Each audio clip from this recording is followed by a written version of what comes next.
Bismillahirrahmanirrahim.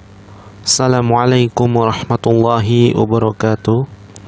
Alhamdulillah, wassalatu wassalamu ala rasulillah wa ala alihi wa sahbihi wa man walah wa ba'd.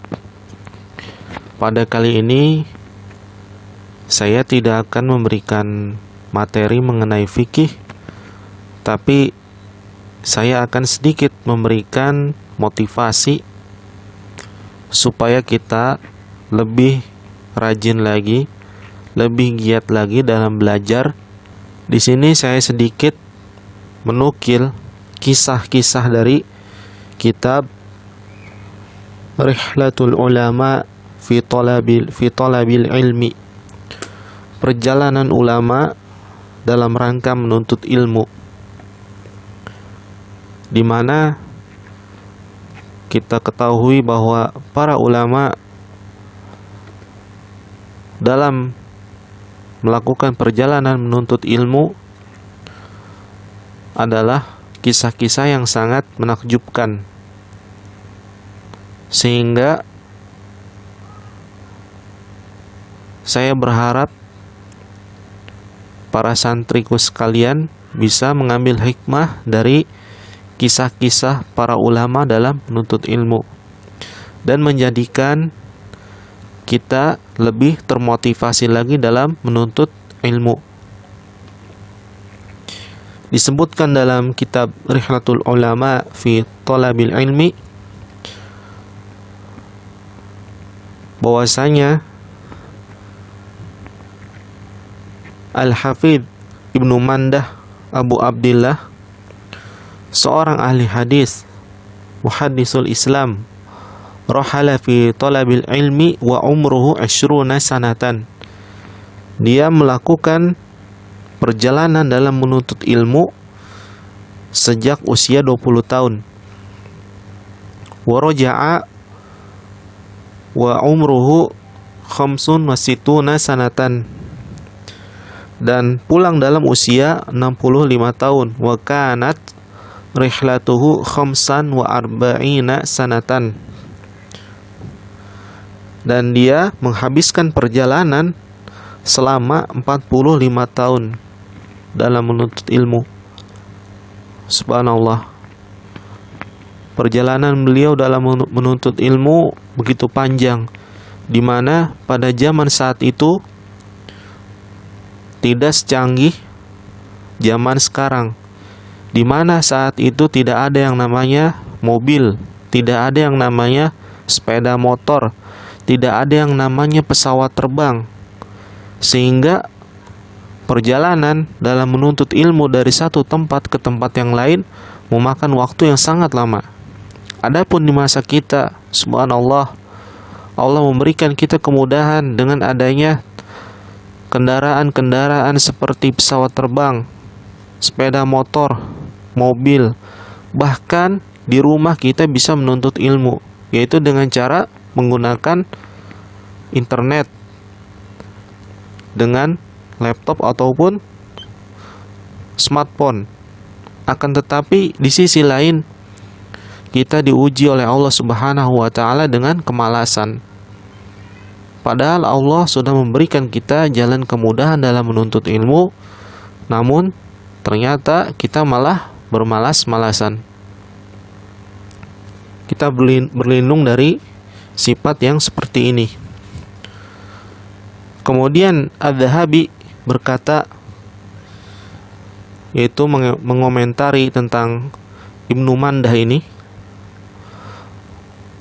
walam a'lam ahadan kana awsa' rihlatan minhu wala aktsara hadisan minhu ma'al hifdhi wasiqati fabalagona anna iddata syuyukhihi alfa wa sab'umi'ati syaikhin. Imam Adz-Dzahabi mengatakan, aku tidak mengetahui orang yang lebih lama darinya dalam menuntut ilmu, lebih banyak hadisnya, lebih hafal dan lebih kuat dalam menghafal hadis, sampai kepada kami bahwa jumlah gurunya 1.700 orang. Subhanallah. Dan Adz-Dzahabi mengatakan perkataan ini di dalam kitabnya Syiar A'lam An-Nubala. Kemudian Ibnu Abbas radhiyallahu anhuma mengatakan, mengulang ilmu dalam satu malam lebih baik bagiku dari menghidupkan malam tersebut dengan ibadah. Subhanallah. Menuntut ilmu itu lebih baik dari melakukan ibadah. Kenapa? Karena ibadah dibangun di atas ilmu. Jika kita ingin beribadah namun tidak mengetahui ilmunya, bagaimana kita akan beribadah? Contohnya ketika kita ingin sholat, kita tidak mengetahui bagaimana tata cara sholat. Apakah kita bisa melaksanakan sholat? Ini adalah keadaan yang mustahil. Maka dari itu, menghidupkan malam dengan ilmu, kata Ibnu Abbas, lebih baik daripada menghidupkan malam dengan ibadah. Bahwasanya Abu Darda mengatakan, man ra'a annal guduwa ilal ilmi laisa bijihadin faqad naqasa fi ra'yihi wa aqlihi. Barang siapa yang mengatakan bahwa keluar menuntut ilmu itu bukan jihad, sungguh dia telah kurang akalnya. Maksudnya dia telah gila. Diceritakan dalam kitab Rihlatul Ulama fi Talabil Ilmi tentang kisah Atha bin Abi Rabah, salah seorang dari tabi'in. Atha bin Abi Rabah adalah seorang budak milik seorang wanita Mekah. Ia berkulit hitam, sebelah matanya buta, berhidung pesek, sebelah badannya lumpuh dan kakinya pincang. Kemudian ia mengalami kebutaan, rambut keriting dan hidungnya lebar. Diceritakan bahwa Amirul Mukminin Sulaiman bin Abdul Malik mendatanginya yang bersama kedua anaknya. Mereka duduk sementara Atha bin Abi Rabah sedang sholat. Selesai sholat, Atha bin Abi Rabah menemui mereka dan mereka terus bertanya tentang pelaksanaan ibadah haji sampai ia menghadapkan punggungnya kepada mereka, yaitu maksudnya sampai Atha bin Abi Rabah berpaling dari mereka. Kemudian Sulaiman berkata kepada kedua anaknya, "Quma faqama." Berdirilah kalian. Maka kedua anaknya pun berdiri. Faqala, dan Sulaiman bin Abdul Malik berkata, "Ya bunayya, la taniya fi talabil ilmi fa inni la ansa dhullana baina yaday hadzal abdil aswad." Wahai anakku, janganlah kalian lalai dalam menuntut ilmu.